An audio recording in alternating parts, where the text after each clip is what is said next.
வேப்பல தோரண குளிர்ச்சியோட மேளதாள வாத்தியத்தோட எனக்கு திருவிழா நடத்திக்கணும் போல இருக்குடா. எல்லா உலகத்துக்கும் தாயி உனக்கு குறை என்னம்மா?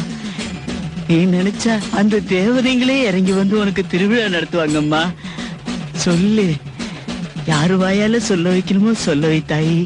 என்ன பவானி, ஊரெல்லாம் மழை எல்லாம் அழுதுட்டு இருக்கும் போது நாம திருவிழா நடத்தினா நல்லா இருக்குமா? வேணாம். என்னங்க, உலகத்தை ரட்சிக்கிற அந்த அம்மன் மழை கொடுக்க மாட்டாளா? இவங்க எல்லாம் அவளை மறந்து போனதுனாலதான் ஊர்ல பஞ்சம் வந்துருச்சு. என்னங்க, நம்ம திருவிழா நடத்தினா நமக்கும் நன்மை கிடைக்கும், ஊருக்கும் நன்மை கிடைக்கும். கண்டிப்பா மழை வருங்க. அவ்வளவு மகத்துவம் இருந்தா முதல்ல உங்க அம்மனை மழை பெய்ய வைக்க சொல்லு. அன்னைக்கு ராத்திரி நான் திருவிழா நடத்துறேன்.